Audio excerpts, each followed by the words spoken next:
11월 13일 월요일 섬세한 설계. 한 국제연구팀이 칼세라는 한 특별한 새의 움직임을 본떠 날개짓을 하는 드론을 만들었습니다. 칼세는 시속 90마일까지 날 수 있고 공중에 떠 있다가 급강하, 급회전, 급정지를 할 수 있습니다. 그러나 날개를 위아래로 흔들면서 나는 그 드론은 아직 새와는 비교할 바가 못 됩니다. 한 연구원은 새들은 다양한 용도의 근육들이 있어 매우 빠르게 날기도 하고 날개를 접기도 하고 몸을 돌리고 깃털을 펴고 힘을 아낄 수도 있다고 하면서 자기 팀이 노력은 했지만 실제 새들의 비행의 10% 정도밖에 모방할 수 없었다고 인정했습니다. 하나님은 세상의 생물에게 온갖 놀라운 능력을 주셨습니다. 우리가 그들을 관찰하며 그들의 기술을 유추해 보면 지혜를 얻을 수 있습니다. 개미는 우리에게 자원을 모으는 방법을 가르쳐주고 오소리는 안전한 집의 중요함을 보여주며 메뚜기는 여럿이 함께하면 강하다는 것을 가르쳐 줍니다. 땅 위 하늘 창공으로 날아다니는 새를 창조하신 바로 그 하나님이 우리에게 우리의 사고력에 그분의 지혜를 결합할 수 있는 능력을 주셨습니다.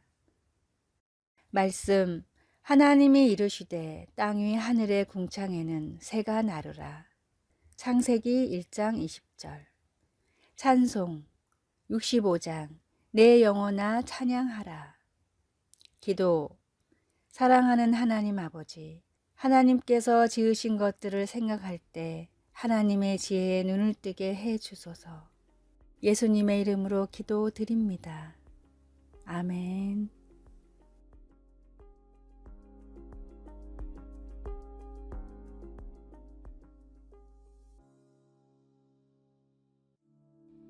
(11월 14일) 화요일. 빛의 소중함. 러시아의 대문호 도스토옙스키는 40살에 빚쟁이에게 쫓기는 신세가 됐습니다. 훌륭한 작품을 쓸 수 있게 정신적으로 큰 도움을 준 큰형이 갑자기 세상을 떠났고 여기에 형이 남긴 빚까지 떠안아 하루아침에 도망자 신세가 됐습니다. 시골의 한 허름한 숙박시설에 몸을 숨긴 도스토옙스키는 방세가 밀려 쫓겨나기 일보 직전이었습니다. 이런 극한의 상황에서도 도스토옙스키는 펜을 놓지 않고 자신의 인생 역작인 죄와 벌을 써냈습니다. 가장 힘든 시절이던 이때에 도스토옙스키는 친구에게 심정을 토로하는 편지를 보냈습니다. 오늘 아침부터는 숙소에서 식사도 차도 주지 않아 사흘 동안 빵 한 조각 못 먹고 물만 먹고 있는 상황이라네. 그런데 참 이상하지. 이런 상황에서 빵을 안 주는 것보다 저녁의 어둠을 비출 촛불을 안 주는 것이 더 슬프니 말이네. 미래에 대한 걱정과 극심한 배고픔보다도 도스토옙스키가 필요로 했던 것은 밤을 밝힐 촛불이었습니다. 양초 하나의 불빛이 없었더라면 당시 도스토옙스키가 집필 중이었던 죄와 벌은 탄생할 수 없었을 것입니다. 모든 사람에게 가장 필요로 하는 것은 마음의 어둠을 쫓을 불빛입니다.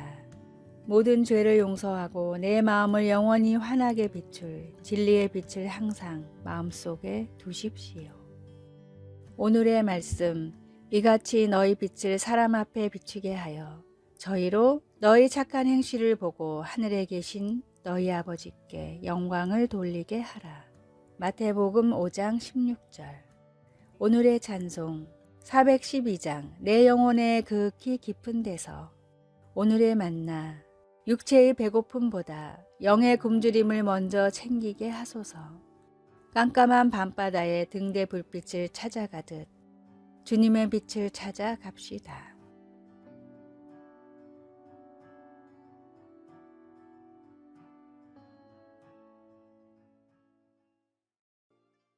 11월 15일 수요일. 눈에 띄지 않음. 할리우드 영화에는 현란한 고급 스포츠카를 타는 스파이들이 자주 등장합니다. 그러나 전 CIA 국장이었던 조나 멘데스는 현실은 정반대라고 하면서 스파이라면 별반 특징이 없고 화려하지도 않은 평범한 사람이어야 하며 쉽게 잊혀질 수 있는 사람이어야 한다고 말합니다. 가장 정보원처럼 보이지 않는 사람이 최상의 정보원인 것입니다. 이스라엘 사람 2명이 여리고를 정탐했을 때 라합이 왕의 군사들로부터 그들을 숨겨주었습니다. 그녀는 가나안 사람이고 여성이며 기생이라는 3가지의 약점을 가지고 있었기 때문에 하나님이 절대로 첩자로 선택하지 않을 사람처럼 보였습니다. 하지만 라합은 너희의 하나님은 하늘에 계신 하나님이라고 하며 이스라엘 민족의 하나님을 믿기 시작했습니다. 그녀는 하나님의 정탐꾼들을 지붕 위에 3대 더미 밑에 숨겨 그들의 위험한 탈출을 도와주었습니다. 여호수아가 기생 라합과 그의 가족을 살려주므로 하나님께서 그녀의 믿음을 보상해 주셨습니다. 때때로 우리는 하나님께 쓰임받을 만한 사람이 못 된다고 느낄 때가 있습니다. 어쩌면 우리에게 육체적인 결합이 있거나 화려한 능력이 없어 지도자가 될 수 없다고 느끼거나 얼룩진 과거가 있을 수도 있습니다. 하나님은 우리와 같은 가장 미약한 자들에게도 거룩한 목적을 가지고 계시다는 것을 확신하십시오. 말씀. 너희의 하나님 여호와는 위로는 하늘에서도 아래로는 땅에서도 하나님이시니라. 여호수아 2장 11절. 찬송 597장.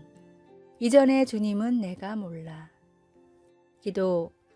하나님의 부르심, 곧 하나님께서 저에게 주신 사명을 위해 늘 준비되어 있도록 도와주소서. 예수님의 이름으로 기도드립니다. 아멘.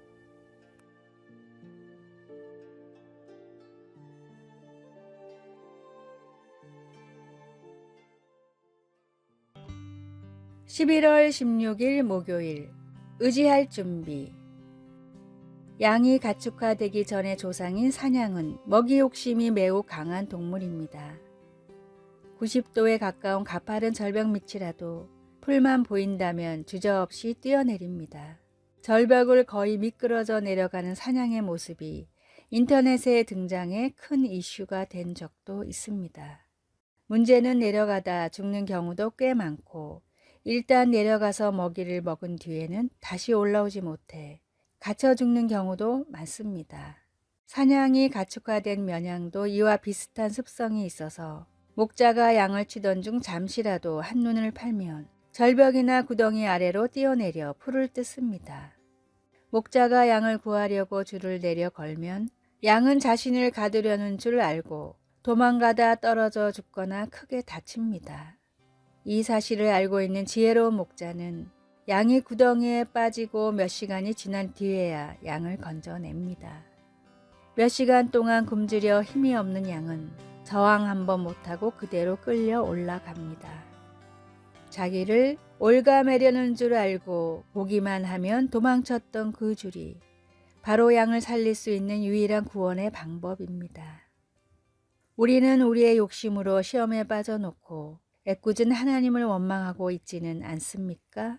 모든 욕심을 내려놓고 온전히 하나님만 의지할 준비가 되었을 때 하나님은 사망의 골짜기에서 우리를 건져 주십니다. 목숨을 걸고 양을 지키시는 선한 목자이신 주님만을 전적으로 의지하십시오. 오늘의 말씀. 너는 마음을 다하여 여호와를 의뢰하고 내 명철을 의지하지 말라. 잠언 3장 5절. 오늘의 찬송 375장. 나는 갈 길 모르니. 오늘의 만나. 모든 욕심과 지식을 내려놓고 온전히 주님만 의지하게 하소서. 우리를 구원해 주신 선한 목자이시고 전능하신 주님만을 의지합시다.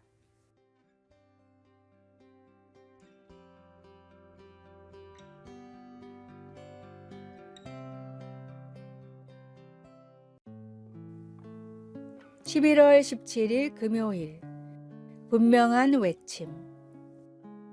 보통 아기가 울면 피곤하거나 배가 고프다는 신호입니다.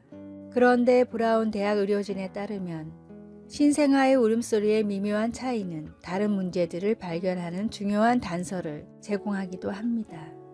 의사들은 아기의 중추 신경계에 이상이 있는지 판단하기 위해 울음의 요소들인 높이, 크기, 소리의 선명성 등을 측정하는 컴퓨터 프로그램을 고안했습니다.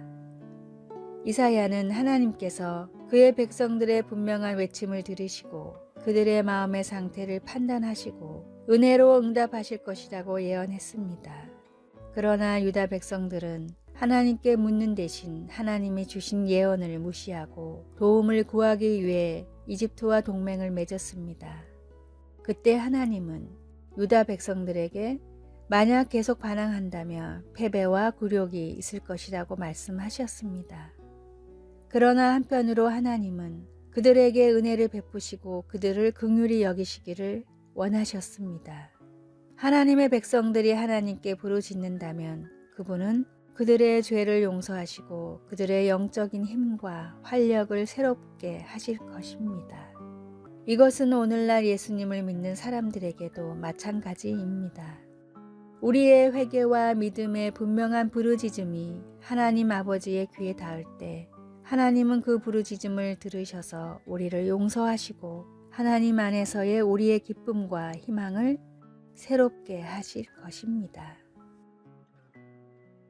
말씀, 내 부르짖는 소리로 말미암아 내게 은혜를 베푸시되. 이사야 30장 19절. 찬송 539장 너 예수께 조용히 나가. 기도, 하나님을 떠나 안정과 안정, 보호를 추구했던 것을 용서해 주소서. 하나님을 향한 사랑을 회복시켜 주소서. 아멘.